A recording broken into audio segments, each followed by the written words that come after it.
శుక్లాంబరధరం విష్ణుం శశివర్ణం చతుర్భుజం ప్రసన్నవదనం ధ్యాయేత్ సర్వవిఘ్నోపశాంతయేత్.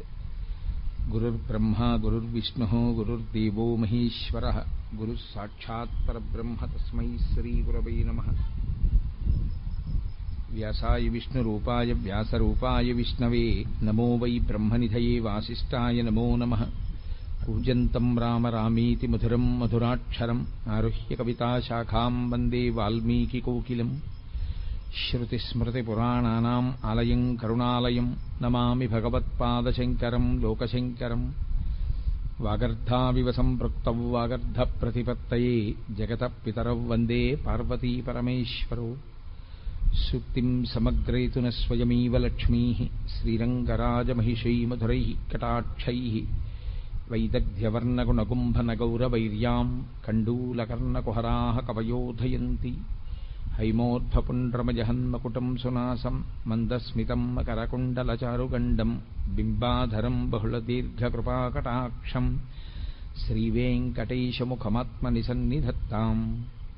విమలపటీ కమలకుటీ పుస్తకరుద్రాక్షసస్తహస్తపుటీ కామాక్షి పక్ష్మలాక్షి కలిత విపంచీ విభాసి వైరించి.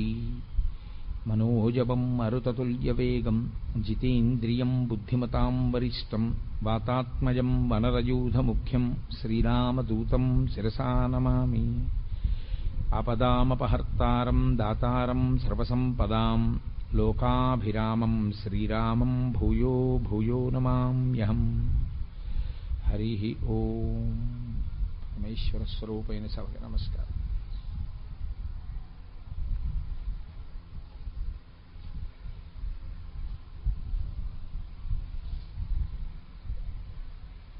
మీతో నేను మనవి చేశాను, మోహమునకు గురి అయినటువంటి అర్జునుడితో కృష్ణుడు మాట్లాడుతున్నాడు కాబట్టి అది గురు శిష్య సంవాద స్వరూపము.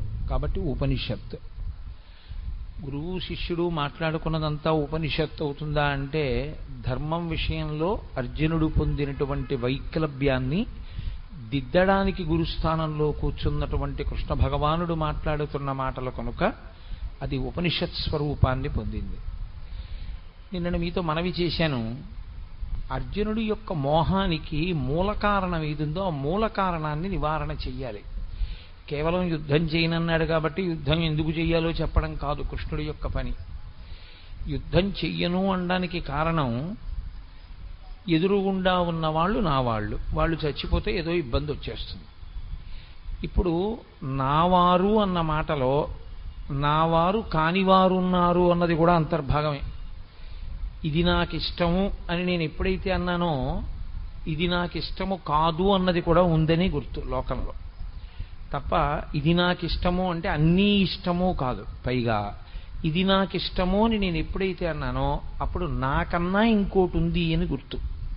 రెండవ వస్తువు కూడా ఉంది లోకంలో. అందుకని ఆ దాని యందు నేను మోహమును పొంది ఉన్నాను, ప్రీతి పొంది ఉన్నాను అని గుర్తు. కాబట్టి ఇప్పుడు మూలమును ఎక్కడ దిద్దవలసి ఉందంటే, అసలు రెండు లేవు అర్జున, ఉన్నదొక్కటే పదార్థము. ఆ ఒక్క పదార్థము ఇన్నిగా ఎలా కనపడుతోంది? ఇన్నిగా కనపడినప్పుడు ఇంక అందులోంచి ఎన్నైనా పుట్టుకొస్తాయి. నేను దీన్ని చంపుతున్నాను, అది నన్ను బాధ పెడుతోంది, నేను దీని యందు ప్రీతి చెందాను, దీని యందు అప్రీతి ఉన్నది. ఇవన్నీ రావడానికి కారణం రెండున్నాయన్న భావనలోంచి పుడుతున్నవి. కాబట్టి ఇప్పుడు అద్వైతము అని శంకరులు దీన్ని ప్రతిపాదన చేస్తారో అలా మూలాన్ని ఆయన దిద్దవలసి ఉంటుంది. వ్యాధికి మూలము ఏదో ఆ మూలమునకు ఔషధాన్ని ఇవ్వాలి. కాబట్టి అసలు చావేది, పుట్టుకేది, అసలు చచ్చిపోయేదేది, సావనిదేది, ఏది నిజం ఏది అబద్ధం. అందుకని ఆయన మూలం సత్యం దగ్గర నుంచి వివరణాన్ని ప్రారంభం చేశాడు. నిన్నటి రోజున మీతో నేను మనవి చేశాను, దేహినోస్మిన్ యథా దేహే కౌమారం యవ్వనం జరా తథా దేహాంతర ప్రాప్తి ధీరః తత్రనుముహ్యతి. ధీరః, మిగిలిన వాళ్ళందరూ ఆ విషయంలో మోహాన్ని పొందేవాళ్లే. అయ్యి బాబోయ్ చచ్చిపోతాను, అయ్యి బాబోయ్ చచ్చిపోతానని బెంగ పెట్టుకునేవాళ్లే. ఒక్క ధీరుడైన వాడు, ధీహి అన్న శబ్దం బుద్ధికి గుర్తు. గొప్ప బుద్ధి కలిగినటువంటి వాడు అంటే ఆత్మవస్తువు గురించి సరి అయినటువంటి జ్ఞానమును పొందిన వాడెవరో, శాస్త్రము యొక్క ప్రామాణ్యమును బాగా గుర్తిరిగిన వాడెవరో, పెద్దల చేత చేయబడినటువంటి ప్రబోధము జీర్ణము చేసుకున్నవాడెవరో ఆయనొక్కడూ మోహమును పొందడు. దీని గురించి మోహమును పొందడు అంటే తథా దేహాంతర ప్రాప్తి, ఈ శరీరాన్ని విడిచిపెట్టి ఇంకొక శరీరాన్ని నేను పొందుతాను అన్న విషయంలో మోహాన్ని పొందడు. అసలు మిగిలిన వాటి విషయంలో అసలు నేనంటూ ఉన్నానని సరిపెట్టేసుకుంటాడు. బాల్యములో శరీరం ఉంది, తాను చూస్తున్నాడు తను బాల్యంలో ఉన్నాను, ఈ శరీరం యవ్వనంలో ఉంది కాబట్టి బాల్యం వెళ్ళిపోయింది చూస్తున్నాడు, యవ్వనం వెళ్ళిపోయింది వార్ధక్యం వచ్చింది చూస్తున్నాడు. కానీ ఈ మూడిటి యందు నేను అన్నది ఉంది. నేను లోపల ఉన్నాను, ఉండి ఇది బాల్యంలో ఉంది తెలుసుకుంటున్నాను, ఇది యవ్వనంలో ఉంది తెలుసుకున్నాను, ఇది వార్ధక్యంలో ఉంది తెలుసుకున్నాను. అయినా పెద్ద భయం లేదు, ఎందుకంటే పోన్లే వార్ధక్యం అంటే ఏముంది, జంతికలు తినలేను చెకోడీలు తినలేను అంతేగా పళ్ళు ఊడిపోతే. కానీ నేనంటూ ఉన్నాను కదా కాబట్టి ఓ ధైర్యం. చావంటే భయం ఎందుకో తెలుసా అండి? ఇది ఉండదు, ఇది ఉండదంటే నేను ఉండను. కానీ ఇది మారుతోందని తెలుసుకుంటున్న లోపల ఉన్న నేను ఏదుందో అది పరమసత్యం. అది దీన్ని విడిచిపెడితే మళ్ళీ ఇంకొక దాన్ని తొడుక్కుంటుంది, ఇంకొక శరీరంలోకి ప్రవేశిస్తుంది, ఈ శరీరాన్ని వదిలేస్తుంది, ఆ శరీరాన్ని పుచ్చుకుంటుంది. అనుభవం ఎక్కడి వరకు చెప్తోంది అంటే శరీరమునకు మార్పు ఉంటుంది అన్న విషయంలో సత్యం. ఏం పర్వాలేదు, బాల్యం వెళ్ళిపోయింది, యవ్వనం వచ్చింది, యవ్వనం వెళ్ళిపోయింది, వార్ధక్యం వచ్చింది ఒప్పుకుంటాడు. ఈ శరీరం పోయి ఇంకో శరీరం వస్తుందన్న విషయంలో మాత్రం నమ్మడు. ఎందుచేత నమ్మడు అంటే జ్ఞాపకంలో లేదు. ఇది బాగా పట్టుకోవలసినటువంటి విషయం. అనుభవంలోకి వేదాంతం రావడం ఇక్కడ ఉంటుంది. నీకు గుర్తుందా, ఈ శరీరాన్ని విడిచిపెట్టకముందు నువ్వు ఏ శరీరాన్ని విడిచిపెట్టావో నీకు జ్ఞాపకం ఉందా? నేను ఇవాళ ఈ శరీరంలో ఉన్నాను, నేను ఇంకా కొంతకాలం ఈ శరీరంలో ఉంటాను అని అనుకోండి. కానీ ఈ శరీరంలోకి నేను రాకముందు ఏదో ఒక శరీరాన్ని విడిచిపెట్టి ఉండాలి. నేను ఏ శరీరాన్ని విడిచిపెట్టి ఈ శరీరంలోకి వచ్చాను అది కూడా నాకు తెలుసు అనుకోండి. ఇంకా భయం ఎందుకు? నేను చెప్తాను. నేను 1959 సంవత్సరంలో పుట్టడానికి ముందు ఫలానా చోట ఫలానా శరీరం వదిలేశానండి, ఆ శరీరాన్ని అక్కడ వదిలేసి ఈ శరీరంలోకి వచ్చానండి అని చెప్తాను. ఇప్పుడు ఆ శరీరం వదిలి ఈ శరీరంలోకి వచ్చినట్టే ఈ శరీరం వదిలితే ఇంకో శరీరంలోకి ఎడతాను. ఏమిటి పెద్ద బాధ? అప్పుడు సంసారం ఉంటుందిగా, గొడవ లేదు. కానీ వచ్చిన పెద్ద చిక్కు ఎక్కడ వస్తుందంటే ధీరుడు ధైర్యంగా ఉంటాడు, మిగిలిన వాడికి భయం ఎందుకు వస్తుందంటే చచ్చిపోవడం అన్న మాట యందు తాను ఇంతకు ముందు శరీరాన్ని ఒక దాన్ని విడిచిపెట్టి ఈ శరీరంలోకి వచ్చానన్నది జ్ఞాపకం లేదు, అది అనుభవంలో లేదు. అది కూడా అనుభవంలో ఉందనుకోండి, ప్రతివాడు ఎంత ధైర్యంగా ఉంటారంటే ఏం పర్వాలేదు, ఈ శరీరం పడిపోతే ఇంకో శరీరం వస్తుంది. అది ఎందుకు ఈశ్వరుడు జ్ఞాపకం ఉండకుండా చేశాడు? మీరు కొంచెం జాగ్రత్తగా, అసలు వేదాంతం అంతా అక్కడే ఉంది, ఆ శ్లోకంలో పట్టంతా అక్కడే ఉంది. ఇది బాల్యంలో ఉంది తెలిసింది, ఇది యవ్వనంలోకి వచ్చింది, బాల్యం పోయిందని తెలిసింది, యవ్వనం వెళ్ళిపోయి వార్ధక్యం వచ్చింది, దీనికి బాల్యము యవ్వనము పోయాయని తెలిసింది. ఇది గతంలో శరీరం విడిచిపెట్టిందని ఎందుకు గుర్తులేదు? అది కూడా నువ్వు పొందిన అవస్థేగా, ఒకప్పుడు శరీరాన్ని విడిచిపెట్టావుగా. మనది గుర్తు లేకుండా ఈశ్వరుడు ఎందుకు చేసినట్లు అంటే అసలు శాస్త్రంలో ఉన్నటువంటి చాలా పెద్ద గమ్మత్తైన విషయం ఒకటి ఉంది. మృత్యువు అనేది ఎప్పుడో ఒక్కరోజు వచ్చేది కాదు. మృత్యువు పుట్టినప్పుడే వచ్చేస్తుంది. ఎప్పుడెప్పుడు ఆగిపోవడం అన్న ప్రక్రియ జరుగుతూ ఉంటుందో అప్పుడప్పుడు మృత్యువు చేత గ్రసింపబడుతూ ఉంటాడు. నేను మీకు బాగా అర్థం అవడానికి ఒక ఉదాహరణ చెప్పాలి అంటే, ఒక గొంగళీ పురుగు గూడు కట్టుకు పడుకుంటుంది. ఇప్పుడు గూడు కట్టుకుని నిద్రపోతున్నటువంటి గొంగళీ పురుగు అకస్మాత్తుగా గూడు చింపుకుని సీతాకోక చిలుకగా బయటికి వెళ్ళిపోతుంది. గొంగళి పురుగు సీతాకోక చిలుకగా ఎప్పుడు మారిపోయింది, ఈ శరీరాన్ని ఎప్పుడు వదిలిపెట్టింది, ఆ శరీరాన్ని ఎప్పుడు పొందింది అని మీరు నన్ను అడిగారు అనుకోండి, హఠాత్తుగా ఏదో ఒక్క క్షణంలో అలా మారలేదు. ప్రతి క్షణం అది పడుకున్న దగ్గర నుంచి సీతాకోక చిలుక అయిపోయే లోపల ప్రతి క్షణంలోనూ మారిపోతూనే ఉంది. ఒక పువ్వు పిందె ఎప్పుడైంది అని అడిగారు అనుకోండి, పువ్వు పిందె హఠాత్తుగా అవ్వలేదు. పువ్వు క్రమంగా పిందెగా మారిపోయి, పిందెగా మారిపోయిన తర్వాత ఇంకా పువ్వుగా లేదు. పిందె కాయగా మారిపోయిన తర్వాత పిందెగా లేదు. కాయ పండుగా మారిపోయిన తర్వాత కాయగా లేదు. పండు నేల మీద పడిపోయి భూమిలో కలిసిపోయిన తర్వాత ఇక పండుగా లేదు. అలాగే ఈ శరీరం ఎప్పుడు పుట్టిందో అప్పుడే దీనికి మృత్యువు కూడా ప్రారంభమైపోయింది. ఎలా ప్రారంభమైపోయిందో తెలుసా అండి? మార్పు రూపంలో ప్రారంభమైపోయింది ఈ శరీరానికి మృత్యువు. ఎప్పుడో వచ్చేది కాదు, ప్రతి క్షణము మృత్యువు చేత కబళింపబడుతూ ఉంటుంది. బల్లి ఈగని పట్టుకుంటుంది, ఈగ ప్రాణంతోనే ఉంటుంది, కొట్టుకుంటూ ఉంటుంది. ఇంకాను అది మెల్లమెల్లగా నోరు తెరిచి నోట్లోకి లాక్కుంటూ ఉంటుంది. ఆఖరణ నోట్లో పెట్టేసుకున్న తర్వాత సప్పరించేసి దాంట్లోకి విషం ఎక్కిన తర్వాత పూర్తిగా శరీరాన్ని విడిచిపెట్టేస్తుంది. అలాగే ఇది పుట్టినప్పుడే మృత్యు వచ్చేస్తుంది. ఇది మార్పు చెందుతోంది, ఒక్కొక్క అవస్థని దాటిపోతోంది అంటే మృత్యువుకి దగ్గరికి వెళ్ళిపోతూ ఉంటుంది. ఆఖరణ ఈ దేహాన్ని విడిచిపెట్టి ఇంకొక దేహంలోకి వెళ్ళిపోతాడు జీవుడు. భాగవతంలో అత్యద్భుతమైనటువంటి వర్ణన చేస్తారు ఈ తదా దేహాంతర ప్రాప్తి అన్న విషయంలో. శరీరాన్ని ఎలా విడిచిపెట్టి ఇంకొక శరీరంలోకి వెళ్ళిపోతాడో వర్ణన చేస్తారు. సరే, నేను ఆ విషయాన్ని ప్రస్తావించే ముందు మీతో ఒక మాట చెప్పవలసి ఉంటుంది. దీనికి బాల్యమును చూసింది, యవ్వనమును చూసింది, వార్ధక్యమును చూసింది. కానీ గతంలో ఇది శరీరం విడిచిపెట్టింది అన్న విషయం ఎందుకు జ్ఞాపకంలో లేదు జీవుడికి? ఎందుకు ఈశ్వరుడు అది జ్ఞాపకం లేకుండా చేశాడు? అది కూడా జ్ఞాపకం ఉంటే మనకి చాలా భయం పోతుందిగా. వచ్చిన గొడవ ఏమిటి అంటే, మీరు ఒకటి బాగా జ్ఞాపకం పెట్టుకోవాలి, అనుబంధములన్నీ జీవునివే కానీ శరీరానివి కావు. నేను అనబడే పదార్థం ఈ లోపల ఉన్నంతసేపే నా కూతురు నాన్నగారు ఉన్నారు అంటుంది. దీని లోపల నేనన్న చైతన్యం ఉన్నంతసేపే నా కొడుకు నాన్నగారు ఉన్నారు అంటాడు. ఈ లోపల నేనన్న చైతన్యం ఉన్నంతసేపే మీ అందరూ కోటేశ్వరరావు గారు ఉన్నారు అంటారు.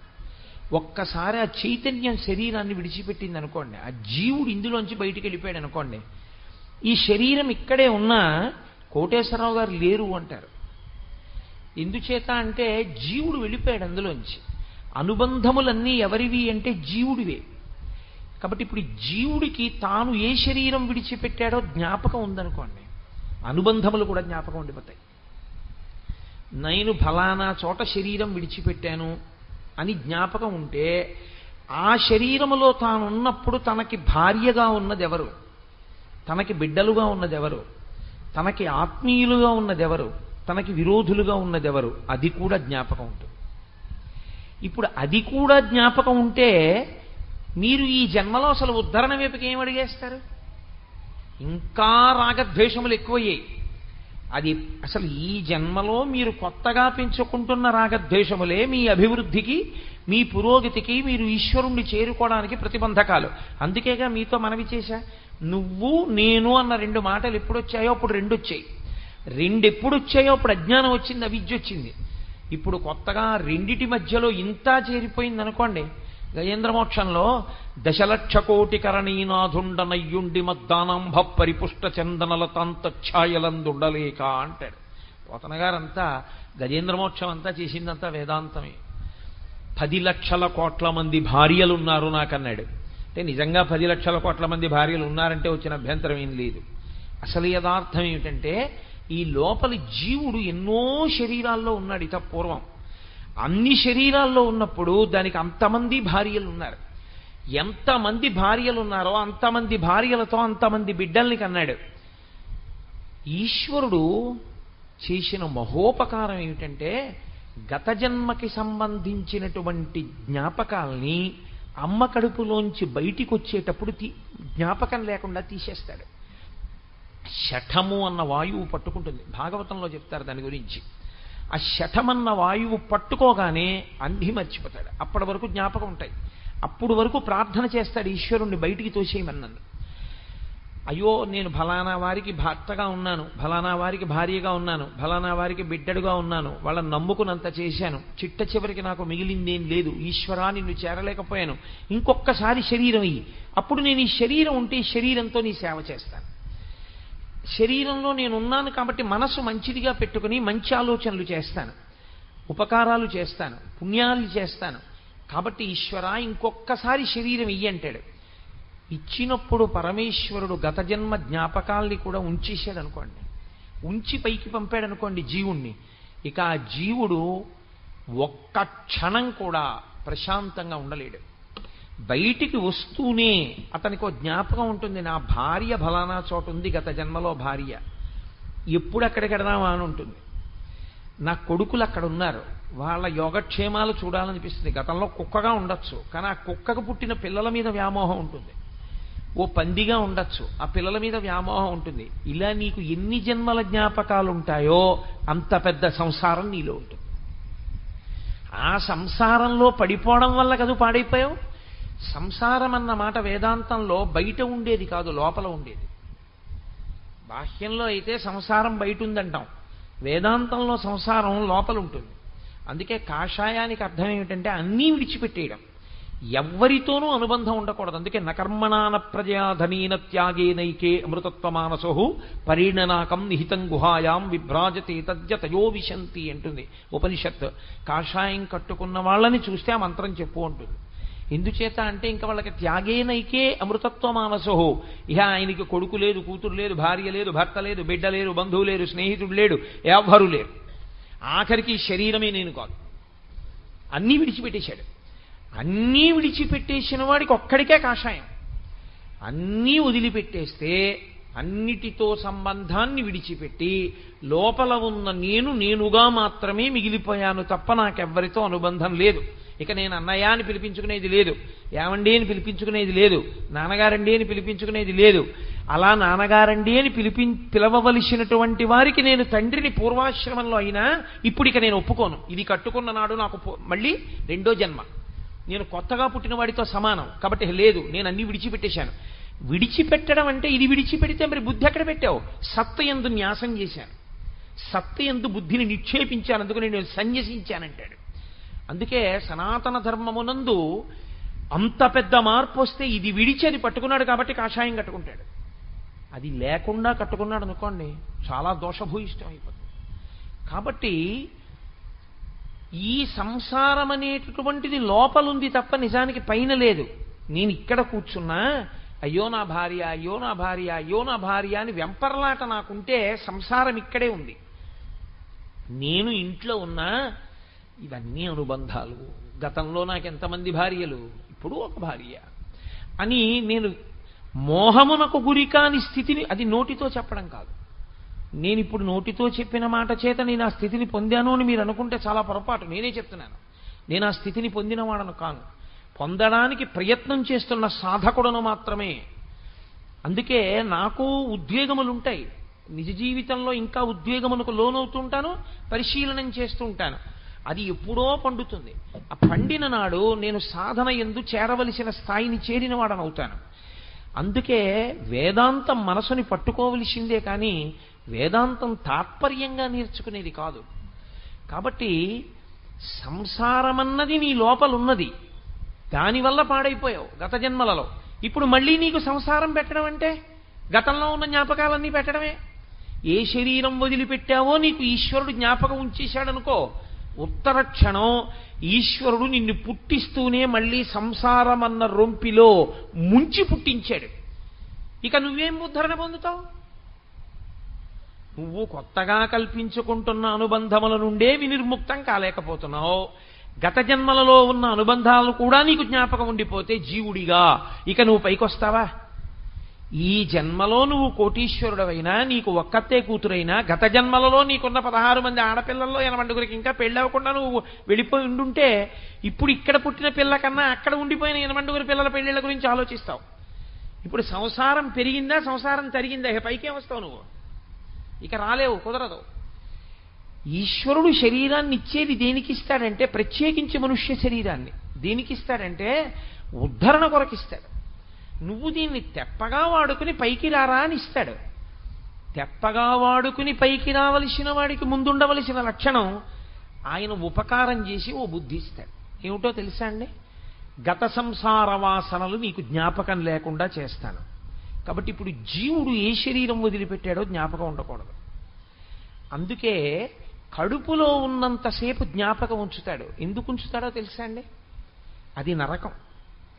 ఆ నరకాన్ని అనుభవిస్తున్నప్పుడు బాధపడతాడు. ఇందువల్ల కదా మళ్ళీ పుడుతున్నాను. ఏ ప్రాణిగానైనా కానివ్వండి, గర్భస్థము నరకము. ఆ కటిక చీకటి కన్ను పొడుచుకుంటే కనపడదు. అందుకే 2 రంధ్రములు అంటారు. 11 రంధ్రములు శరీరమునకు ఉంటాయి. ఒక రంధ్రం తెరుచుకుంటే వెనక్కి రాడు, ఒక రంధ్రం మూసుకుంటే మళ్ళీ లోకంలోకి వస్తాడు. నాభీరంధ్రం తెరుచుకుని ఉన్నంతసేపు అమ్మ కడుపులో అమ్మ తిన్నది తన శరీరంలోకి ఎడుతూ ఉంటుంది. బయటికి వచ్చేసిన తర్వాత నాభి కోసేస్తే నాభీరంధ్రం మూతపడిపోతుంది. ఇంకా నాభిలోంచి ఏది శరీరంలోకి వెళ్ళదు. నాభి మూతపడిపోయి ఉండిపోతే బొడ్డు ఊడిపోయిందంటారు. మూత పడిపోయింది అనుకోండి నాభీరంధ్రం, ఇక అందులోంచి వెళ్ళేది లేదు. అంటే శరీరాన్ని పొందడం పూర్తయిపోయిందని గుర్తు. మళ్ళీ బయటికి వెళ్ళిపోయేటప్పుడు ఈ శరీరంలోంచి గొప్ప సాధన చేసినవాడు ఇక రాడని గుర్తు ఏమిటంటే ఆఖరి సమయంలో, ప్రాణోత్క్రమణం అయ్యే సమయంలో నిర్భయంగా ఇన్నిసార్లు శరీరాలు విడిచిపెట్టి శరీరాలు పొందాను, ఇక నేను శరీరాన్ని పొందను, నాకొద్దు అని పరమేశ్వరుణ్ణి ధ్యానం చేస్తూ మనసు ఈశ్వరుని యందు నిలబెడతాడు.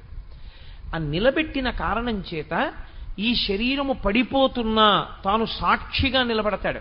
అలా సాక్షిగా నిలబడిన వాడెవరో వాడు మాత్రమే వెళ్ళే ద్వారం ఒకటి ఉంటుంది. అలా యోగమునందు వెళ్ళిపోయాడని గుర్తేమిటంటే ఊర్ధ్వముఖ చలనము చేసి బ్రహ్మరంధ్రమును భేదించుకుని పైకెడతాడు. ఇక్కడ చిట్లుతుంది.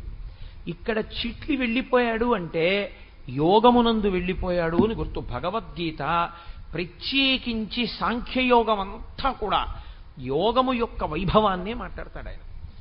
యోగము ధర్మముతో కలుస్తుంది. సరే, నేను అది ఎక్కడ అవసరమో అక్కడ దాని గురించి నేను మనవి చేసే ప్రయత్నం చేస్తాను. అసలు ధర్మాన్ని విడిచిపెడితే యోగం కాదు, ధర్మమునందు అనురక్తియే యోగము యథార్థమునకు. అందుకే యోగ కర్మసు కౌశలం అంటాడు ఆయన. కాబట్టి ఇప్పుడు గత జన్మ వాసన కానీ గత జన్మకి సంబంధించిన జ్ఞాపకం ఉండిపోతే ఇక ఆ జీవుడు ఉద్ధరణ పొందడు. ఈ జన్మలో ఏర్పడినటువంటి అనుబంధాలని తెంచుకోవడం కుదరట్లేదు. అందుకు కదా ధూర్జటి గుండెలు బాదుకున్నాడు. ఆలంచున్ మెడకట్టి దానికి అపత్యశ్రేణి కల్పించి తద్బాలవ్రాతము నిచ్చిపుచ్చుకొను సంబంధంబు కావించి. అమ్మ బాబోయ్, ఎంత వేదాంతం చెప్పాడో మహానుభావుడు. ఆలంచున్ మెడకట్టి అన్నాడు. ఆవిడ మెడలో తాళి కట్టాను నేను అనుకున్నాను, కానీ ఇక్కడ పట్టుకుందయా అంటే భార్యే కాదు, భార్యకి భర్త అయినా భర్తకు భార్య అయినా సంసారం అంత గట్టిగా పట్టుకుంటుంది.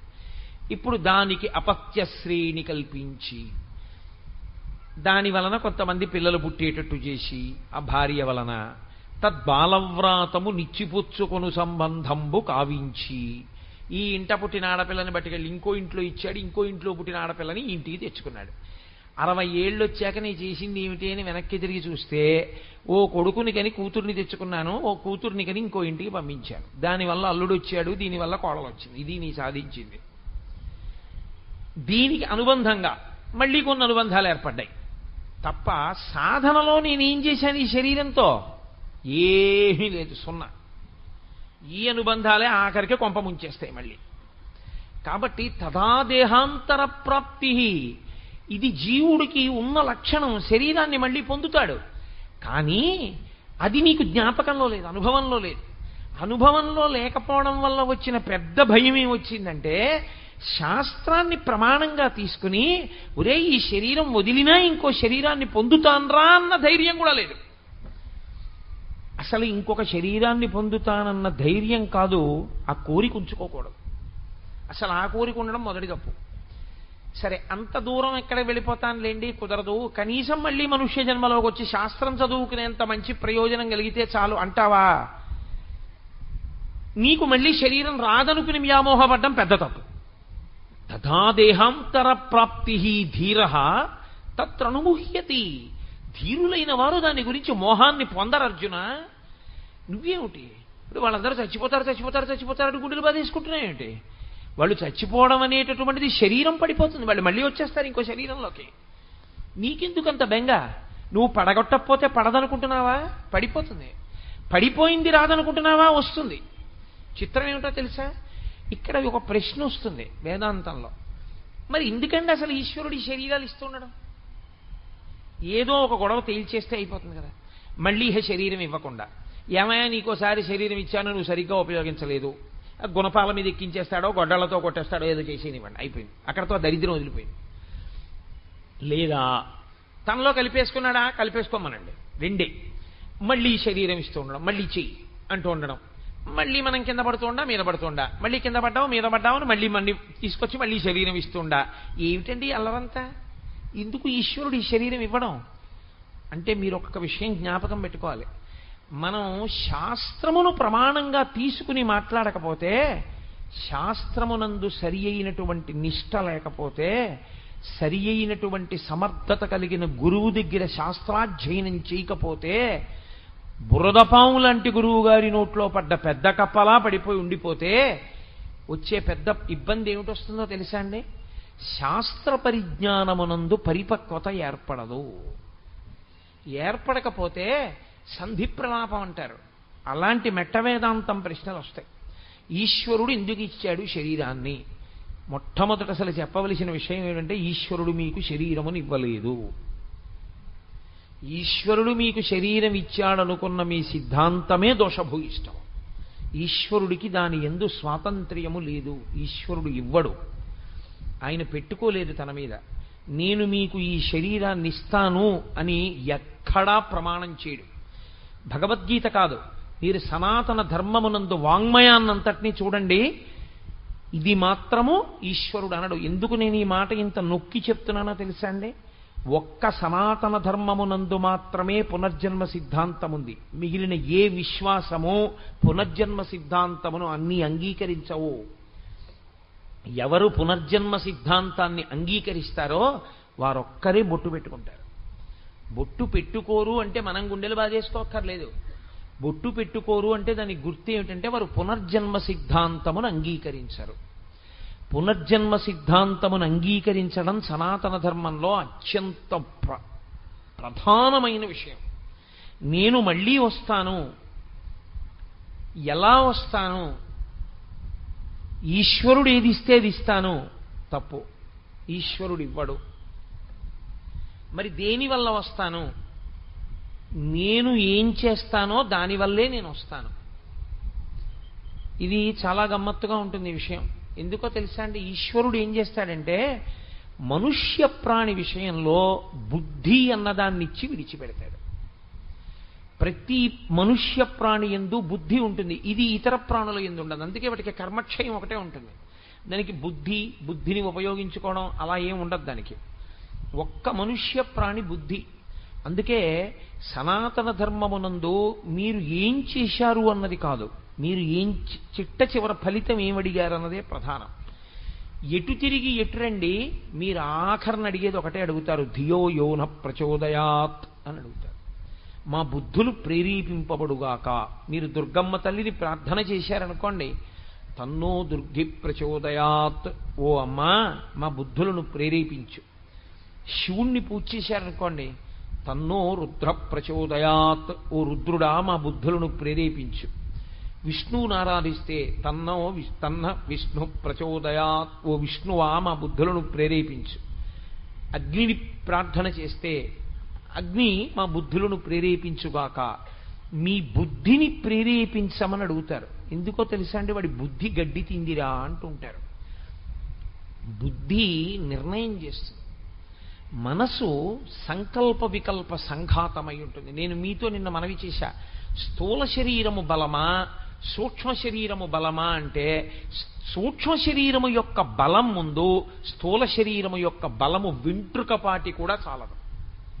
అది అంత బలవత్తరము సూక్ష్మ శరీరం. అందుకే మహానుభావులు చంద్రశేఖరేంద్ర సరస్వతీ స్వామి వారు నడిచే దేవుడిని పేరు. ఆయన ఒక మాట అంటూ ఉండేవారు, గాలిని పట్టుకుంటానండం ఎంత సాహసమో మనసుని పట్టుకుంటానండం అంత సాహసం. ఆ సాహసం చెయ్యడమే అభ్యాసం అన్న మాటలోకి వచ్చింది.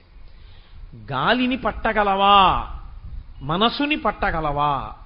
మనసుని పట్టగలను దేని వలన? కేవలము అభ్యాసము వలన. అందుకే భక్తి యోగంలో వాడతాడు ఆ మాట ఆయన.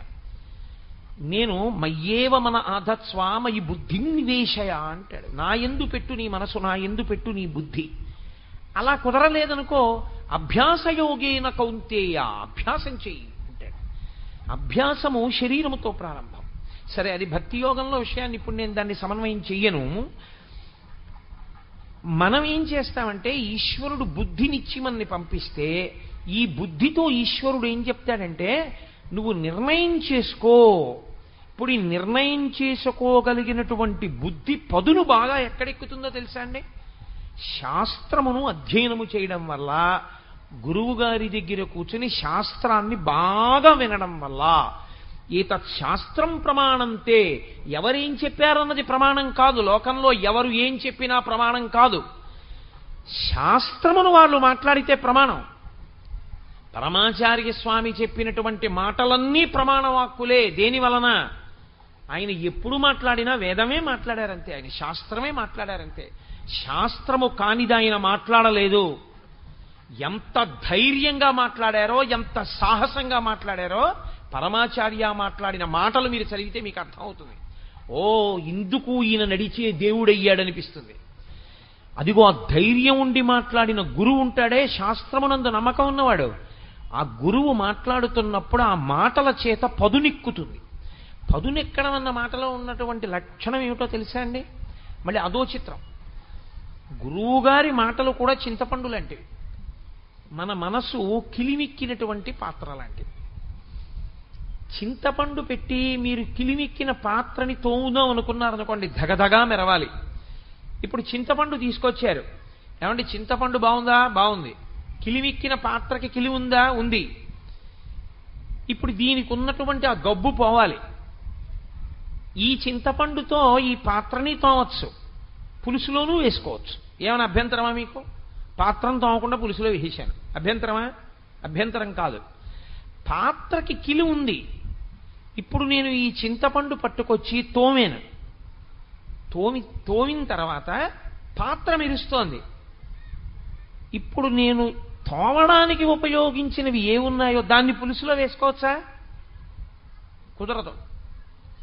అలాగే గురువుగారి మాటలు వినడం వల్ల మీరు చిత్తశుద్ధికి చేసేటటువంటి కర్మలు ఏ ఉన్నాయో ఆ కర్మలను కూడా జ్ఞానోపలబ్ధి కొరకు ఒక స్థాయిలో విడిచిపెట్టి నించవలసి ఉంటుంది. అక్కడ వస్తుంది కర్మపరిత్యాగం. అప్పటి వరకు అసలు రానే రాదు, అది తెలియదు. ఆ జ్ఞానం అంకురించే వరకు ఎందుకు కర్మఫల పరిత్యాగం చేసి తాను సాక్షిగా నిలబడిపోగలిగిన స్థితికి వెళ్ళిపోతాడో అర్థం కాదు. అదంత అసలు చెప్పడం కూడా అంత తేలిక కాదు. చాలా కష్టం ఆ స్థాయి గురించి మాట్లాడడం. అందుకే ఈశ్వరుడు బుద్ధినిచ్చాడు. ఇది ఎంత పదును పెడితే అంత బాగా కోస్తుంది. ఇప్పుడు ఈ బుద్ధి పదునెక్కడం అన్నది దేని మీద ఉంటుందో తెలుసా అండి? అది క్రమక్రమంగా దానికి తగలకూడనివి తగలడం వల్ల అది తుప్పడుతుంది. ఏవి తగులుతుంటాయి బుద్ధి మీద అంటే, మనసు యొక్క ప్రకోపం బాగా తగులుతుంది. ఈ మనసుకున్న లక్షణం ఏమిటో తెలుసా అండి? దీనికి ఎప్పుడు రుచి కావాలి. వేదాంతం అలాగే ఉంటుంది. మరి నేను భాగవతం చెప్పినట్టో రామాయణం చెప్పినట్టో ఉండదు. వేదాంతం అలాగే ఉంటుంది. భగవద్గీత అంటే రుచి ఎప్పుడు అడిగేది ఎవరు అంటే మనస్సు ఒక్కటే, బుద్ధి కాదు. మీరు బాగా జ్ఞాపకం పెట్టుకోవాల్సి ఉంటుంది ఆ విషయాన్ని. అందుకే అది సంకల్ప వికల్ప సంఘాతము. ఈ సీసా ఇక్కడ పెట్టారనుకోండి, ఇవి ఎలా ఉంటాయో కాసి నోట్లో పోసుకుంటే ఎలా ఉంటుందంటావు అంటుంది.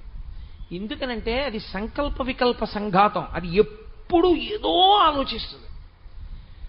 అందుకే అది ఉన్నంతసేపు దుఃఖమే. అది ఉందంటే దుఃఖం. ఎందుకో తెలుసా అండి? సంకల్పం అన్నా చేస్తుంది, వికల్పం అన్నా చేస్తుంది. రెండిటి యందు దుఃఖం ఉంటుంది. సుఖరూపం ఉంటుంది కదండి అని మీరు నన్ను అనొచ్చు. సుఖము దుఃఖము యొక్క భాష.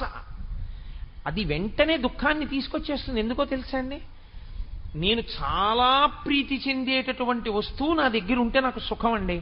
ఇప్పుడు అదేదో తిరుగుతోంది, నాకు చాలా సుఖంగా ఉంది. ఇది తిరుగుతోంది, నాకు చాలా సుఖంగా ఉంది. అది ఆగిపోయింది, ఏమవుతుంది?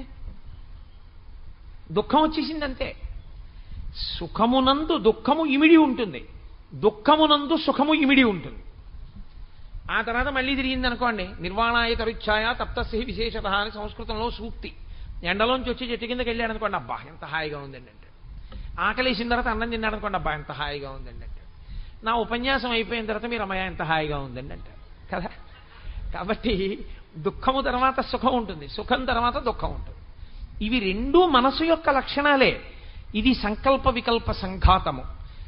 దీని అసాధ్యం, దీని శక్తి అంతా ఎక్కడదో తెలుసా అండి? అది ఊపిరి మీద ఆధారపడిపోతుంది. దాని శక్తి అంతా ఊపిరే. చిత్రం ఏమిటంటే, ఏమండి నా రెటీనా చూపించండి అని మీరు అడిగారు అనుకోండి, కంటి లోపల ఎక్కడో వెనకాతల ఉన్న రెటీనాని నేను ఒక యంత్రం ముందు కూర్చుంటే డాక్టర్ చూపించచ్చు స్క్రీన్ మీద, ఇదిగో మీ రెటీనా అని చూపిస్తాడు. నా గుండె చూపించండి అని అడిగాను అనుకోండి, నేను ఒక ప్రత్యేకమైన స్కానర్ దగ్గర కూర్చుంటే ఇదిగో మీ గుండె కోటేశ్వరారని చూపిస్తారు. నాకు ఒకప్పుడు కంఠం పాడైంది. అంటే కంఠం పాడడం అంటే ఎక్కడికో వెళ్ళి తినకూడని పదార్థం తినేశాను. నాకేం తెలుసు వాళ్ళు అటువంటి నూనెతో పెడతారు అన్నం అని. వాళ్ళు పెట్టకూడని నూనెతో నాకు అన్నం పెట్టారు వంట చేసి పెడితే నా కంఠం పోయింది. నా కంఠం పోతే నేను డాక్టర్ గారి దగ్గరికి వెళ్ళాను.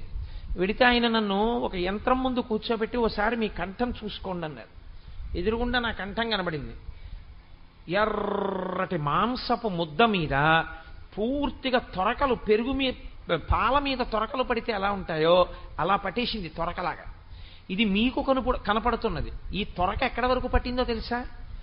ఇక్కడి నుంచి ఇక్కడి వరకు తొరక కట్టింది. ఈ తొరకంతా ఏమిటో తెలుసా?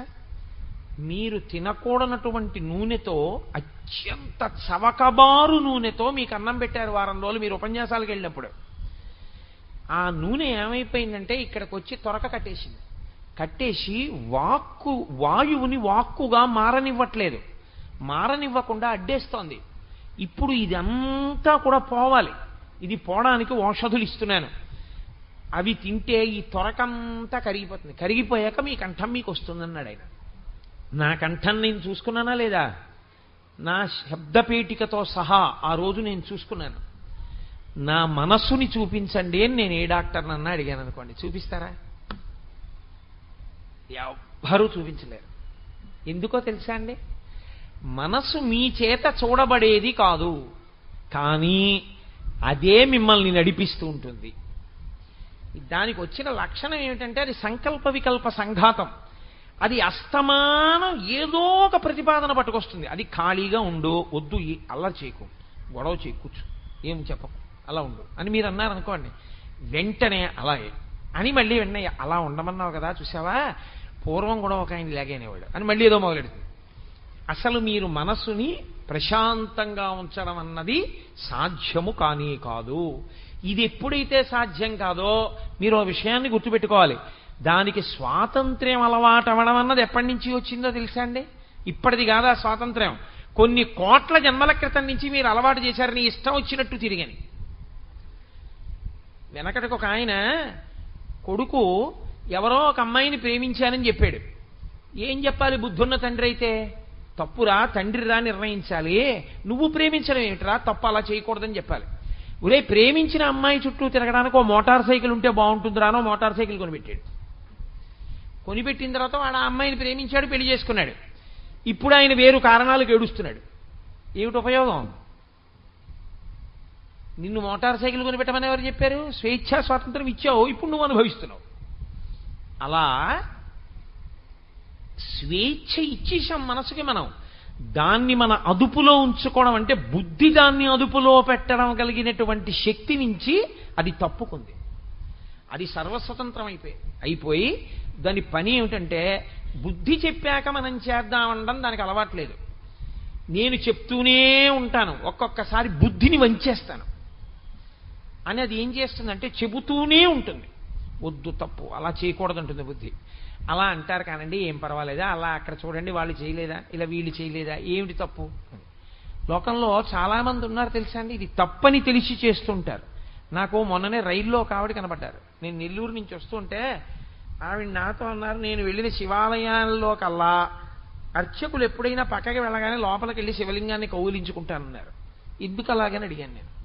అడిగితే ఆవిడ అన్నారు, నేను అలా చేయకుండా ఉండలేను అన్నారు నాతో. అలా చేయకుండా ఉండలేను అన్నప్పుడు చేయకుండా ఉండాలి, అలా చేయకూడదని మీకు తెలియదా అన్నాను. అంటే చేయకూడదని నాకు తెలుసు అన్నారు. అందుకే నేను రమణాశ్రమానికి వెళ్ళినప్పుడు నన్ను అందరూ ఎన్ని శివలింగాలు పాడు చేసామని అడుగుతుంటారు అన్నారు ఆవిడ. అంటే అలా శివాలయంలోకి వెళ్ళి ఒక ఆడది శివలింగాన్ని కౌగలించుకోవడం అనేటటువంటిది ధర్మ విరుద్ధమని, అలా చెయ్యకూడదని, దాన్ని శాస్త్రం అంగీకరించదని, శాస్త్రము ప్రమాణం తప్ప మన బుద్ధులు ప్రమాణాలు కావని, ప్రమాణం చెప్పవలసిన శాస్త్రమే తప్ప నేను కాదని ఆవిడికి తెలుసు. శ్రీశైలం లింగాన్ని కౌగిలించుకో, ఎందుకంటే అది సాక్షాత్తుగా ధూళి దర్శనాన్ని అనుమతించిన లింగం. అనుమతించని లింగాలన్నీ వెళ్ళి కౌగిలించుకోవడం ఏమిటి అంటే, నేను ఏదో కారణం మీద అర్చకుడు కాస్త పక్కకి వెళ్ళే వరకు అక్కడే ఉండి ఆయన అలా వెళ్ళగానే లోపలికి వెళ్ళి కౌగిలించుకుంటానండి అన్నారు. ఆవిడేమీ పనికి మాలిన వ్యక్తి కాదు, చాలా భక్తురాలు. అసలు ఆవిడికి కొన్నాళ్ళు పోయాక పిహెచ్డీ ఇస్తారేమో అని నాకు అనుమానం. ఆవిడంత గొప్ప పని ఒకటి చేస్తున్నారు ఈ మధ్యకాలంలో.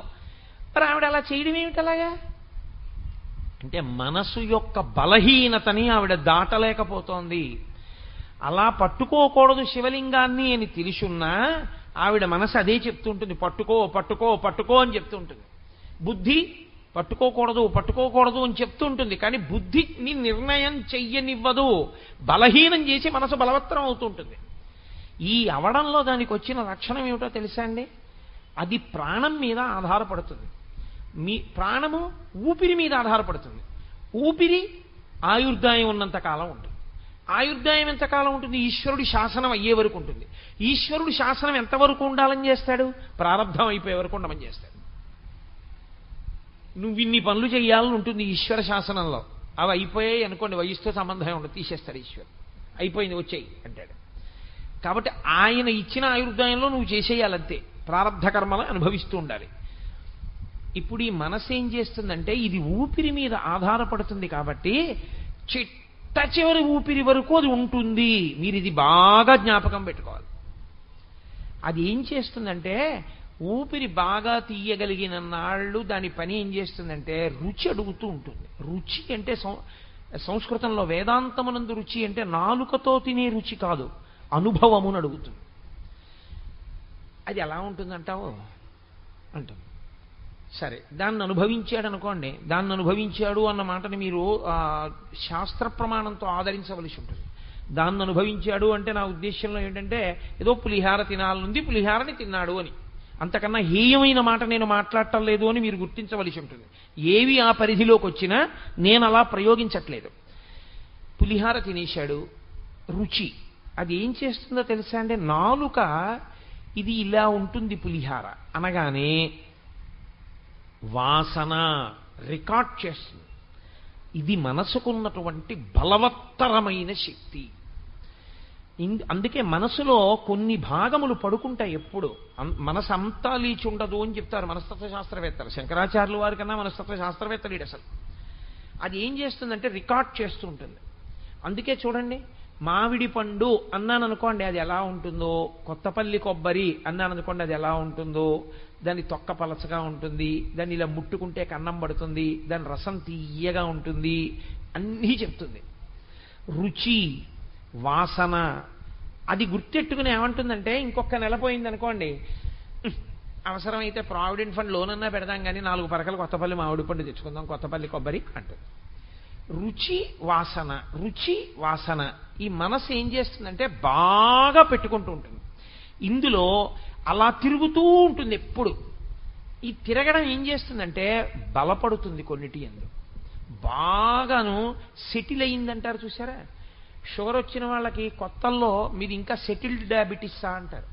వచ్చి ఇవాళ వస్తుంది, రేపు తగ్గిపోతుంది, 4 రౌండ్లు వాకింగ్ చేస్తే. కొన్నాళ్ళు పోయిన తర్వాత ఏం చేస్తుందంటే 2 రౌండ్లు వాకింగ్ చేసినా 3 రౌండ్లు వాకింగ్ చేసినా ఆ భోజనమే చేస్తే మాత్రం రీడింగ్ కనబడుతూనే ఉంటుంది. అంటే సెటిల్ అయింది డయాబెటీస్ అంటారు. ప్యాంక్రియాస్ ఊస్ చేయడం మానేసింది అనమాట ఇన్సులిన్ని. అలా సెటిల్ అవుతుంది మనస్సు. ఒకదాని మీద బాగా వ్యామోహాన్ని పెట్టుకుంటుంది, దాన్నే తిప్పుతుంది. దాన్నే రుచి వాసన రుచి వాసన రుచి వాసన, ఇది ఎంత తొందరగా అడుగుతుందో తెలుసా అండి. అసలు ఒక స్థితిలో తన కంటి ముందు కనపడకపోయినా, తన నాలుక మీద ఉండకపోయినా తాను ఊరుకోలేదు. అలా అయిపోతుంది. నేను హేయమైన ప్రయోగం చేశానని మీరు అనుకోవద్దు. కొంతమంది చూడండి,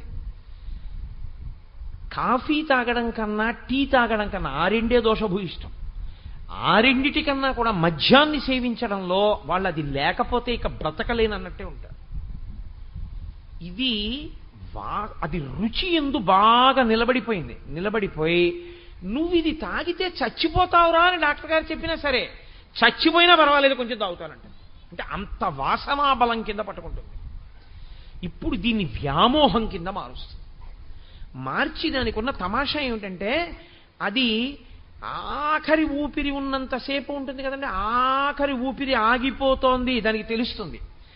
ఆఖరి ఊపిరి ఆగిపోతోందని తెలియగానే 5 జ్ఞానేంద్రియములలో ఉన్న శక్తుల్ని ఉపసంహారం చేస్తుంది మనస్సు. మనస్సుకొక్కదానికి ఆ శక్తి ఉంది. దానికి ఉపసంహార ప్రక్రియ తెలుసు. అందుకే మీకు నిద్ర ఎందది ఏం చేస్తుందంటే జ్ఞానేంద్రియములలో ఉన్న శక్తుల్ని ఉపసంహారం చేసి తనలోకి తీసుకుంటుంది. కన్ను కొంచెం తెరిచి ఉంటుంది, కానీ మీరు ఆయన కంటెదురుగుండా తీసుకెళ్లి ఓ పువ్వు పెట్టారనుకోండి, ఆయన ఏం చూడడం. కంటిలో చూడగలిగిన శక్తిని మనసు లాగేసుకుంటుంది తనలోకి. చెవి పక్కకెళ్ళేదో మాట్లాడారనుకోండి, ఆయనకి వినపడదు. చెవి వింటుంది. ఎందుకంటే ఒక శబ్ద ప్రకంపన వస్తే దీనిలో ఉన్నటువంటి కర్ణభేరి కదులుతుంది. కర్ణభేరి కదిలితే చెవికి వినపడుతుంది ఆ మాట. కాబట్టి చెవి వింది, కానీ ఆ మాటని మనసు పుచ్చుకోదు. ఎందుకంటే వినగలిగిన శక్తిని లాగేసి తనలో పెట్టేసుకుంటుంది. చర్మం మీరు ఇలా ముట్టుకున్నారనుకోండి తెలియదు. స్పర్శేంద్రియ శక్తిని లాగి తనలో పెట్టుకుంటుంది. పెట్టుకుని కాసేపు ఏం చేస్తుందంటే ఈ 5 తన ఎందుంచుకుని తాను ఒక తమాషా చేస్తుంది కాసేపు. అందుకే సృష్టి స్వప్నావస్థతో పోలుస్తుంది వేదాంతం. స్వప్నావస్థ సృష్టికి ప్రతీక.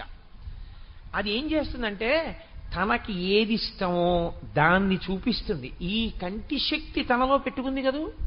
ఇప్పుడు ఆ శక్తిని తనలో పెట్టుకుని మీరు ఎప్పటి నుంచో చూద్దామనుకుంటున్న కాశీపట్టణాన్ని తనకి చూపిస్తుంది. విచిత్రం ఏమిటో తెలుసా అండి, తను చూడంది చూపిస్తుంది. తను చూడంది కూడా ఊహతో చూపిస్తుంది.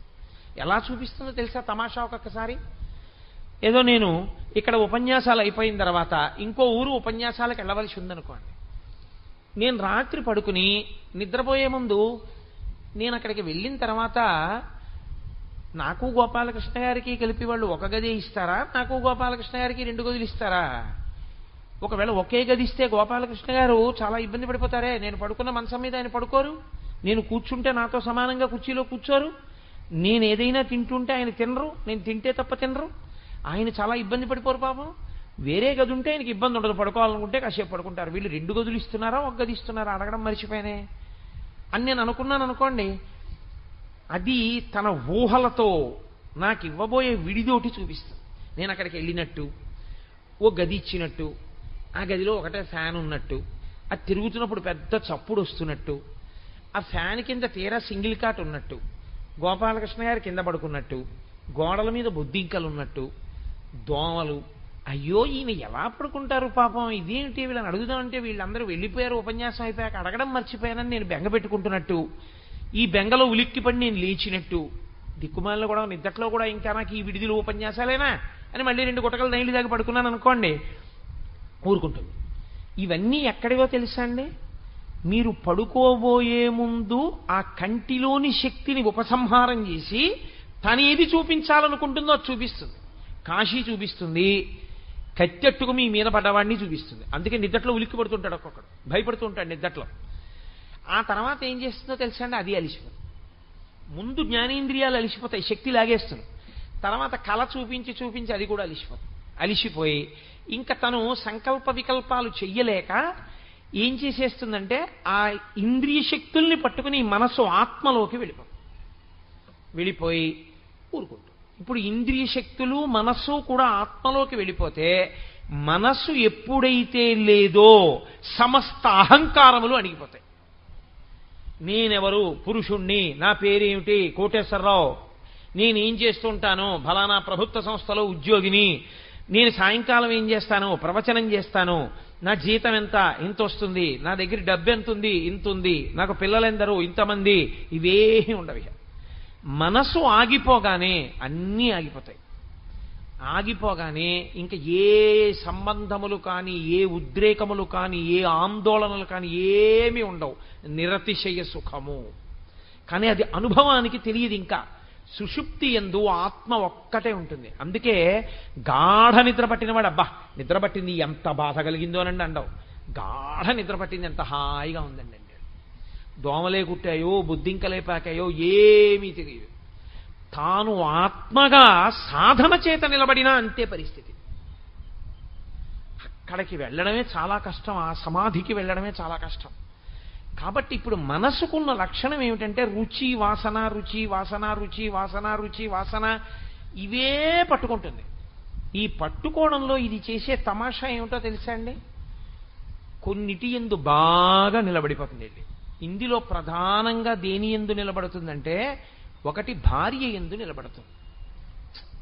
అయ్యో ఈ పిచ్చిది ఏమైపోతుందో, నేను వెళ్ళిపోతున్నాను, ఇది ఏమైపోతుందో, ఇది ఏమైపోతుందో, ఇది ఏమైపోతుందో అని దాని బలహీనతలు జ్ఞాపకానికి వచ్చి ఇది ఉన్నది ఉన్నట్లు మాట్లాడేస్తుంది, కోపం వస్తే దాచుకోలేదు, రేపు పొద్దున్న గబుక్కుని 10 మందిలో ఏమైపోతుందో, ఇది పిల్లల దగ్గర గబుక్కుని సరి అయినటువంటి ఆదరణ తెచ్చుకోలేకపోతే దీని జీవితం ఎలా ఉంటుందో అని బెంగెట్టుకుంటాడు. బెంగెట్టుకుని వెళ్ళిపోతే అదే ఆలోచిస్తూ ఉండగా ప్రాణోత్క్రమణమునందు కూడా నిద్రయందు ఏ ప్రక్రియో అదే ప్రక్రియ పట్టుకుంటుంది మనసు. అది ఉపసంహారం చేస్తుంది. కంటిలోని శక్తిని లాగేస్తుంది, చెవిలో శక్తి లాగేస్తుంది, నోట్లో రుచి శక్తిని లాగేస్తుంది. అన్నీ లాగేసి బయటికి వెళ్ళిపోవడానికి మార్గాన్ని వెతుక్కుంటుంది. ఇంకా ఊపిరి ఆగిపోతుంటే ఎట్నుంచి వెళ్ళిపోను అని. అప్పుడు ఈశ్వరుడు నిర్ణయం చేస్తాడు.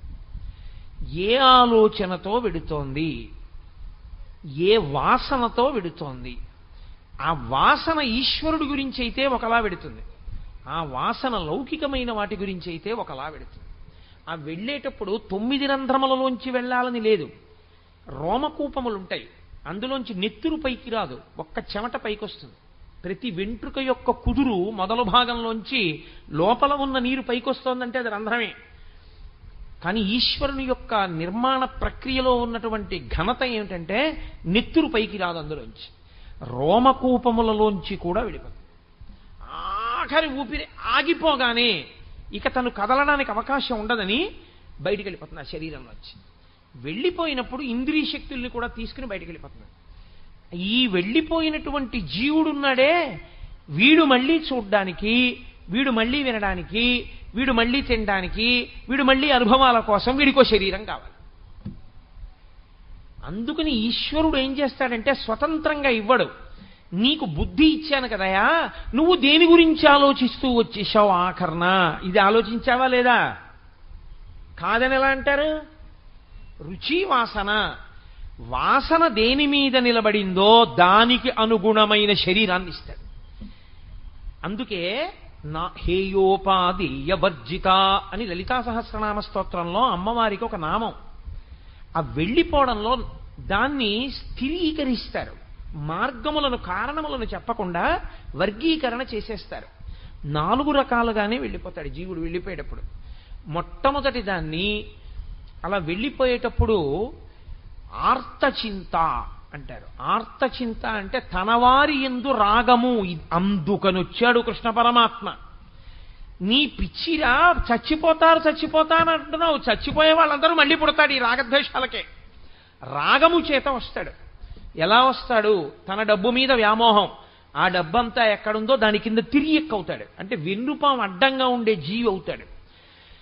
ధనము, ధాన్యము, ఐశ్వర్యము, బంగారము, లేకపోతే ఏదో దస్తావేజులు, ఇలాంటి వాటి మీద ఉండిపోయినటువంటి వ్యామోహం చేత విషము కూడా శరీరమునందున్నవాడై అడ్డంగా వెన్నుపాం ఉండేటట్టుగా వచ్చి అవి ఎక్కడ పెట్టాడో అక్కడికే వచ్చి కూర్చుంటాడు. అదే కదూ ఆఖరణ భయపడ్డాడు, ఏమైపోతుందో, ఆ డబ్బు ఏమైపోతుందో, ఆ డబ్బు ఏమైపోతుందో అని.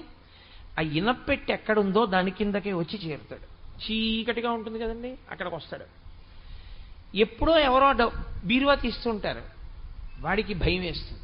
అయ్యయ్యో ఇంత సంపాదించాను, కొడుక్కిద్దాం అనుకున్నాను, ఆ వెర్రివాడు తాళాలు వీడికిచ్చాడు, వీడు గబుక్కుని ఏ గొలుసు అట్టుకుపోతాడో అని గబగబగబా బయటికి వచ్చి ఆ కాలు మీద కొడతాడు. అక్కడి నుంచి వాడు తేలంటాడు. ఇక కొడుకు కోళ్ళు చీపురు కట్టుకొచ్చి బయటికి తీసేసి చెప్పెట్టి కొట్టి చంపేస్తారు. అక్కడతో ఆ చింత పోతుంది. దీన్ని ఆర్తచింత అంటారు. మనిషి యొక్క మనసు రుచి వాసన రుచి వాసన రుచి వాసనగా వెళ్ళి వెళ్ళి వెళ్ళి వెళ్ళి వెళ్ళి వెళ్ళి వెళ్ళి వెళ్ళి దేని మీద నిలబడిపోయిందో దానికి తగిన ఉపాధిలోకి, అది హీనోపాధిలోకి వెడతాడు. అటువంటి ఆకర్షణలుంటే.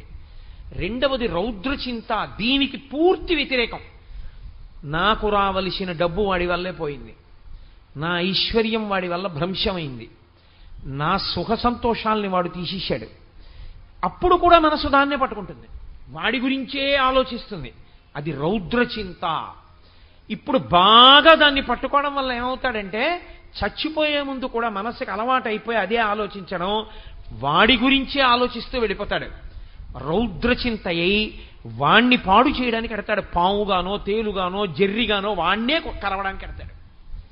వెళ్ళి వాణ్ణి చంపడానికి కూర్చుంటాడు అక్కడ. రౌద్రచింత. అప్పుడు తిరియక్కైపోతాడు. ఈ శరీరాన్ని వదిలిపెట్టి వెన్నుపాం ఇలా నిలువుగా పెరగదిహ, వెన్నుపాం అడ్డంగా పెరిగే ప్రాణి అయిపోతాడు. అడ్డంగా పెరిగేవేవి ఇక బుద్ధితో కర్మ చెయ్యలేవు. అదే గుర్తు. తిరియక్కంటే వెన్నుపాం అడ్డంగా వచ్చిందంటే ఇక బుద్ధి లేదు అని. అప్పుడు తిరియక్కుగా వెళ్ళి రౌద్రచింత చేత ఎవరి మీద శత్రుత్వం పెట్టుకున్నాడో అక్కడ కూర్చుంటాడు. మూడవది శుక్లచింత. శుక్లచింత అంటే శాస్త్రమును గురించిన పరివేదన. అరే, నా జన్మాంతరంలో నాకు ఎప్పుడు తెలుస్తాయిరా ఇవన్నీ? నేను ఎప్పుడు చదువుతాను భగవద్గీత, నేను ఎప్పుడు చదువుతాను రామాయణం? నా జీవితంలో నేను ఎప్పుడైనా ఒక్క శ్లోకం విడిచిపెట్టకుండా 24,000 శ్లోకములు చాలా జాగ్రత్తగా పట్టి రామాయణంలో చదివి, టీక చదివి, తాత్పర్యం చదివి 24,000 శ్లోకాల్ని అత్యంత గౌరవంగా, మర్యాదగా, భక్తిగా చదివానా? చదవలేదు. మహాభారతం 18 పర్వాలు నేను చదివానా? 50 సంవత్సరముల వయస్సు దాటిపోయింది, 18 పర్వాల పుస్తకాలు చదవలేదు. భాగవతం 12 స్కందాలు చదివానా? నా జన్మలో నేను చదవలేదు. ఇవేమీ చదవలేదు శాస్త్ర సంబంధమైనవి. నీకెక్కడి నుంచి వస్తుంది బుద్ధి రమ్మంటే? ఏతత్ శాస్త్రం ప్రమాణంతే. నీకు ప్రమాణం ఎలా తెలుస్తుంది అసలు? నీకు ప్రమాణమే తెలియలేదు, ఇక నీ జీవితానికి ఉద్ధరణ ఏమిటి? ఇక ఉద్ధరణ అన్న మాటే లేదు. కాబట్టి ఇప్పుడు ఏమవుతుందంటే తాపత్రయపడ్డాడు. అరే, నేను ఇవేవి విచారణ చేయలేదు, నేను తెలుసుకోలేకపోయాను, నాకు ఇవేవి తెలియవు, నేను ఏ గురువు గారి దగ్గర కూర్చోలేదు, నేర్చుకోలేదు, సాధన చేయలేదు, వినలేదు. అయ్య బాబోయ్, ఆయుర్దాయం ఏం ఆయుర్దాయం అండి? ఓ 70 ఏళ్ళు బతికితే అందులో 20 ఏళ్ళు వచ్చేంత వరకు అసలు సరిగ్గా ఏమీ తెలియదు. 20 ఏళ్ళు వచ్చిన తర్వాత 40 ఏళ్ల వరకు వ్యామోహాలు, 50 నుంచి 70 ఏళ్ల వరకు 20 ఏళ్ళు చింత, మిగిలిపోయిన 10 ఏళ్ళు అక్కర్లేని విషయాలన్నీ పట్టుకున్నాం. బాలస్తావక్ క్రీడాసక్త, తరుణస్తావక్ తరుణీసక్త, వృద్ధస్తావక్ చింతాసక్త, పరసే బ్రహ్మణి కోపినసక్త. ఇంకా నాకు ఖాళీ ఏది? అరే, నేను ఎంత పాడైపోయానరా, నేను ఎప్పుడు చదువుకుంటానరా అని పిల్లల గురించి బెంగ పెట్టుకోవడం మానేసి అలా పుస్తకాలని చూసి కళ్ళమ్మ నీళ్లు పెట్టుకుని ఏడిచి, నాకు ఈ విషయం అర్థం కాలేదు చదివితే, నాకు చెప్పే మహాత్ములు ఉన్న రోజుల్లో నేను వెళ్ళింది లేదు, నేను నేర్చుకున్నది లేదు, నేను చదువుకున్నది లేదు, నేను అర్థం చేసుకున్నది లేదు, నేను అనుష్ఠించింది లేదు, ఆఖరికి ఇలాగే వెళ్ళిపోతున్నాను. ఈశ్వరుడిచ్చిన ఈ శరీరం, ఈ బుద్ధి, ఈ చదువు, ఈ మనస్సు, ఈ తెలివితేటలు పనికి మాలినవై కూర్చున్నాయి. ఈశ్వరా, నేను ఎలా బాగుపడతాను అని ఏడుస్తూ వెళ్ళిపోయాడు. ఇప్పుడు ఈశ్వరుడు ఏం చేస్తాడో తెలుసా అండి? దాన్ని శుక్లచింత అంటారు. అలా ఎవడు ఏడుస్తూ వెళ్ళిపోయాడో వాణ్ణి మహాజ్ఞాని, గొప్ప పండితుడు, గొప్ప అనుష్ఠాన తత్పరుడు, వేద ప్రమాణం ప్రకారం బ్రతికేటటువంటి ఒక మహాపండితుడికి కొడుకుగా పుట్టిస్తే ఆయన గాయత్రి ఉపదేశం చేసి సంధ్యావందనం చేయించి తండ్రి పుస్తకం అక్కర్లేకుండా పక్కన కూర్చోబెట్టుకుని కొడుక్కి విద్యాబోధ చేస్తూనే ఉంటాడు. అలాగా అంతే. తండ్రి దగ్గర ఈ అనుష్ఠాన ప్రక్రియ అంతా తెలుసుకుని, తండ్రి దగ్గర వేదాంతం అంతా విని, తాను గొప్ప సునిశ్చితమైన ప్రజ్ఞని పొంది, తాను వేద విహితంగా ఎలా బతకాలో అలా బతికి, చిట్ట చివర శరీరాన్ని ఈశ్వరుని యందు నిలబెట్టి ఊర్ధ్వముఖ చలనం చేయించి యోగమునందు బ్రహ్మరంధ్రాన్ని భేదించుకుని వెళ్ళిపోతాడు. కాబట్టి ఈ జన్మలో వెళ్ళలేకపోయాడు, కానీ వచ్చే జన్మలో వెళ్ళిపోతాడు ఈశ్వరుడిలోకి. శుక్లచింత దానికి కారణం అవుతుంది.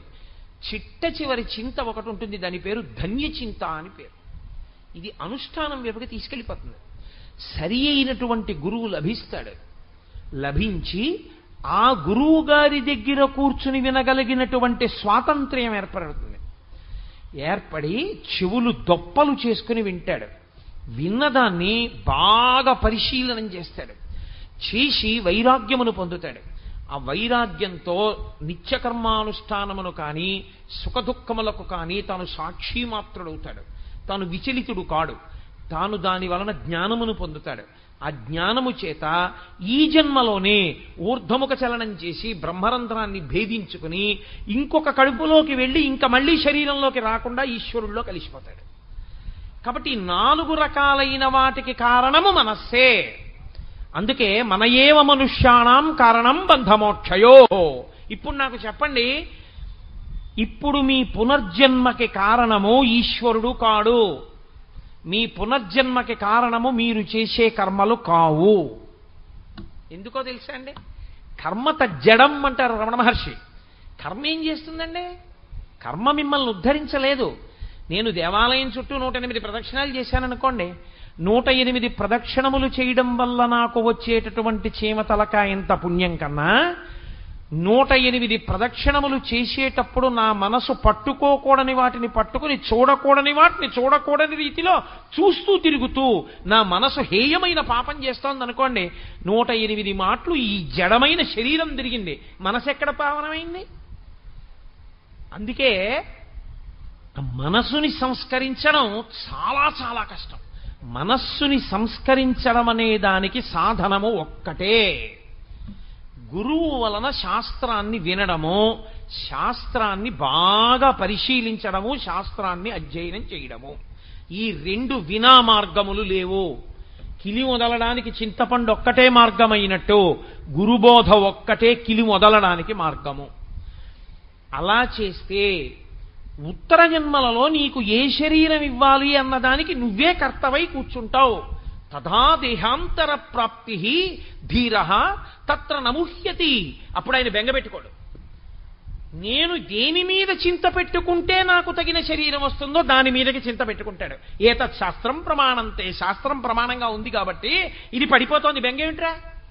ఎప్పుడు నా కర్తవ్యమునందు నేనుంటే జరగవలసిన దాని గురించి నాకు భయం లేదు. నా కర్తవ్యాన్ని వదిలిపెట్టేస్తే ధర్మమునందు వైక్లభ్యమును పొందితే నేను పొందవలసిన దానిలో చిత్రమైన భయం వస్తుంది. క్షత్రియుడుగా తన కర్తవ్యం తాను చేయడంలో విఫలుడవుతున్నాడు అర్జునుడు. అందుకని పిరికి పందా నపుంసకుడా లే, క్షుద్రం హృదయ దౌర్బల్యం త్యక్తోత్తిష్ట పరంతప. ఏమిటి హృదయ దౌర్బల్యం? విడిచిపెట్టి లే. కాబట్టి ఏడు చచ్చిపోతారంటే ఏంటి? ఈ చచ్చిపోతామన్న పిరికితనం, ఈ భయమే చిట్ట చివరికి ఏం చేస్తుందో తెలుసా?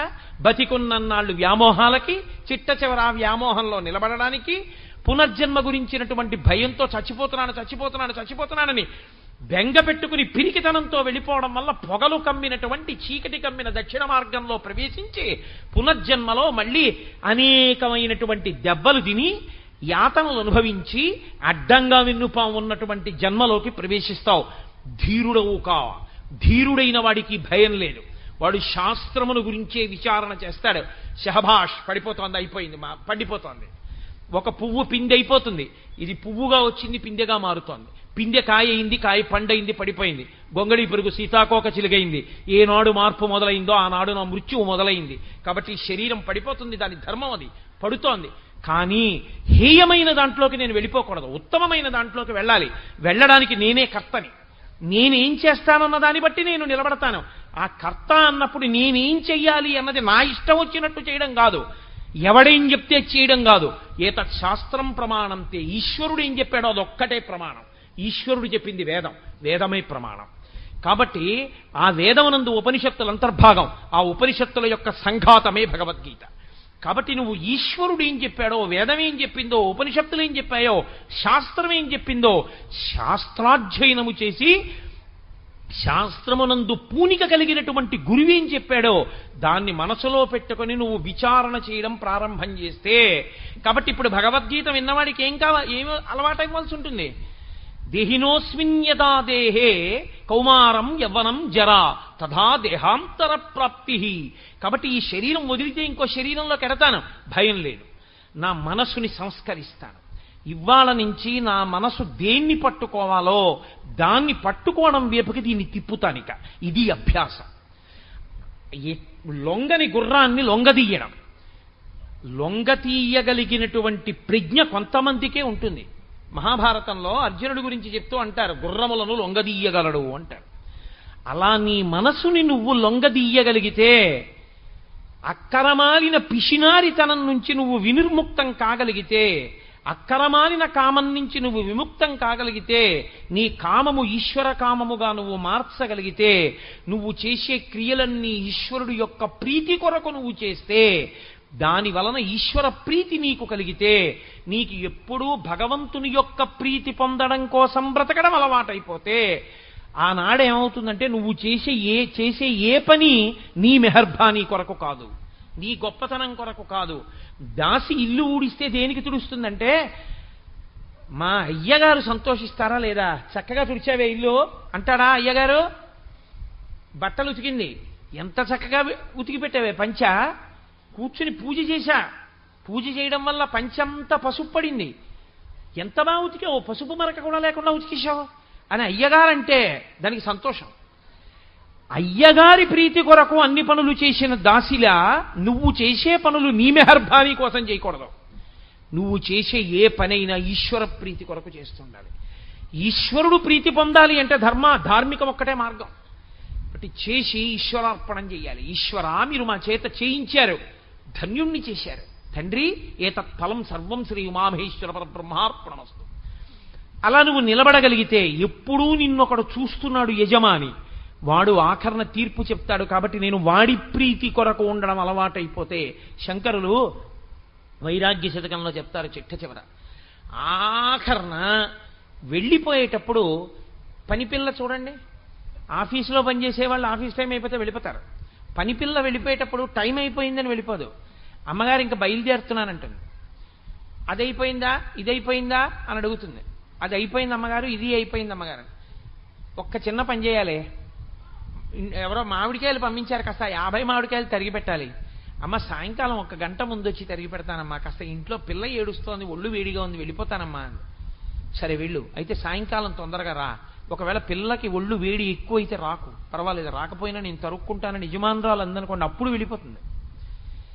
వెళ్ళిపోయేటప్పుడు కూడా అనుమతి అడిగి వెళ్ళిపోయిన దాసిలా ఇందులోంచి వెళ్ళిపోయేటప్పుడు కూడా, ఈశ్వరా కరుణామయుడవై నా యందు అనురక్తితో నేను పాపాలు చేశానని, మనసుతో చేసిన పాపం పోగొట్టుకోవడానికి మనసుని, శరీరంతో చేసిన పాపం పోగొట్టుకోవడానికి శరీరాన్ని, వాక్కుతో చేసిన పాపం పోగొట్టుకోవడానికి వాక్కుని, మూడింటిని కలిపి జీవుణ్ణి శరీరంలో పెట్టి నాకు ఇది ఇచ్చావు. నా చేతనైనంత వరకు జాగ్రత్తగా ఉన్నాను, నీ ప్రీతి పొందాను అనుకుంటున్నాను.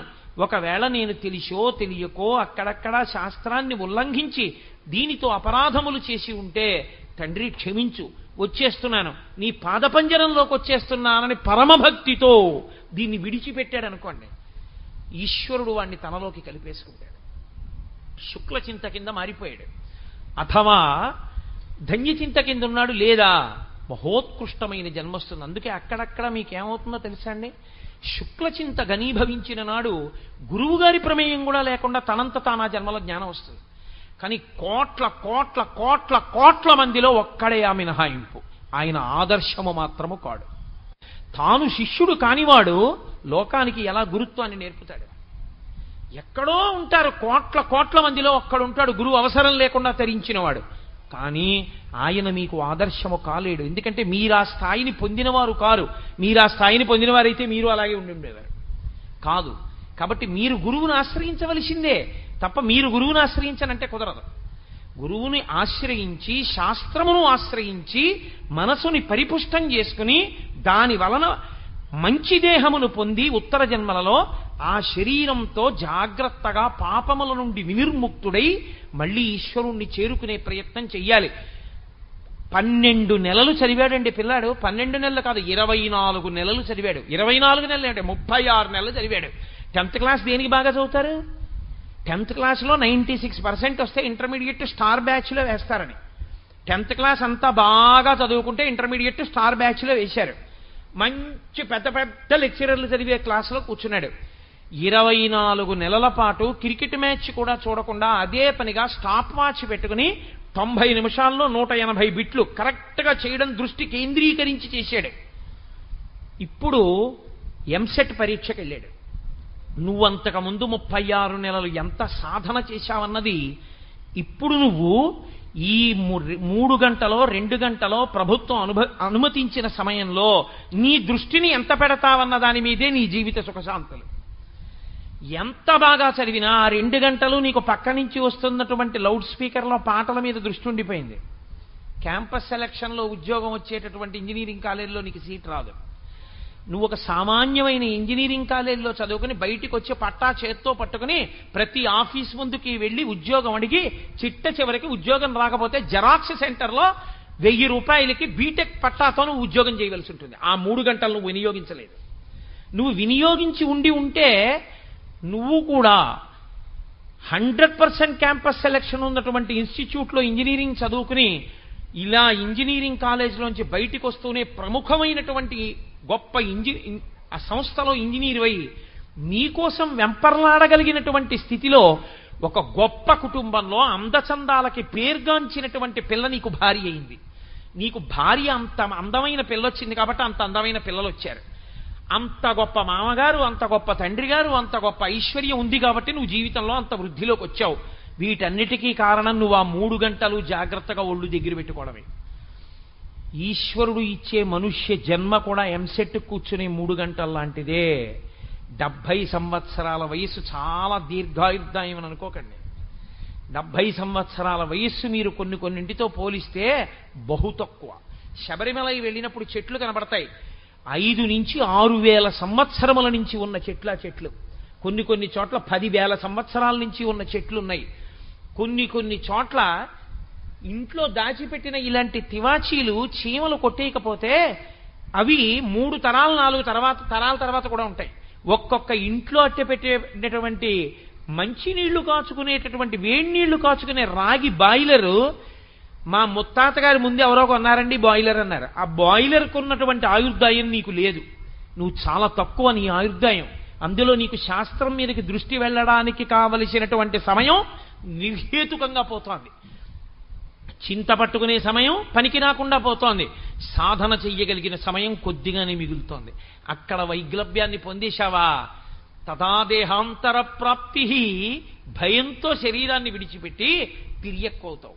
ఒక్కసారి తిరియక్కైపోయాడా ఇక మళ్ళీ ఉచ్చులేసి చంపేస్తారు, కత్తులు పెట్టి నరికి చంపేస్తారు, శూలాలతో పొడిచి చంపేస్తారు, కర్రలతో కొట్టి చంపేస్తారు, రాళ్లు విసిరి చంపేస్తారు.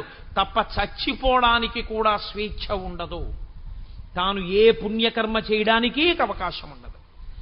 ఇది ఒక్కసారి వదిలిపెట్టేశాడా అయిపోయిందంతే.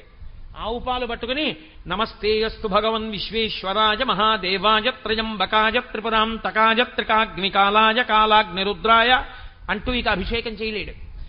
ఇందులో ఉన్నంతసేపే. ఎంతసేపు ఉంటావు తెలియదు ఈశ్వరుడి శాసనం అయ్యేవరకే. ప్రతి క్షణం సద్వినియోగం చేసుకున్నావో ఉత్తర జన్మలు బాగుంటాయి, లేదో తిరుగుతూనే ఉంటాడు అలా. తదాదేహాంతర ప్రాప్తి. అలా ఎన్ని దేహాలు మారుతుంటావు ఈశ్వరుడు అవకాశం ఇస్తూనే ఉంటాడు. పోన్లే ఆ కర్మ క్షయం చేసుకో. కాబట్టి శరీరం ఎందుకు ఇస్తారో తెలుసా అండి? చేసుకున్న కర్మ క్షయం అవ్వడానికి ఇంకో అవకాశం. అప్పుడు చేసావుగా పాపం, దుఃఖం రూపంలో దీంతో అనుభవించి పోగొట్టుకో. వాళ్ళ మోకాలు మీ తన్నేవు, ఈ జన్మలో మోకాలు నిప్పు అనుభవించు. వాళ్ళు ఎవరో అన్నం తింటుంటే విస్తర లాగేశావు, ఈ జన్మలో షుగరు బీపీ ఉంటాయి. పచ్చడి అన్నం తినలేవు, లడ్డూ తినలేవు, నీ విస్తర లాగేస్తాడు. కనీసం ఇలా గతంలో చేసిన పాపాలు పోగొట్టుకోవడానికి ఈ జన్మలో ఈ శరీరాన్ని తీసుకుని ఏ జన్మలో పాపమో పోతోందమ్మయ్య, దరిద్రం వదిలిపోయింది ఈశ్వరా, ఎంత ప్రేమతోటో కష్టాల రూపంలో నా పాపం తీసేసేవన్నారనుకోండి, అప్పుడు ఈ శరీరం మీ పాపం పోవడానికి కారణం. దిక్కుమాల దేవుడు నాకే కష్టాలు ఇచ్చాడని అనుకోండి, ఇంకో పాపం వచ్చి అందులో పడుతుంది.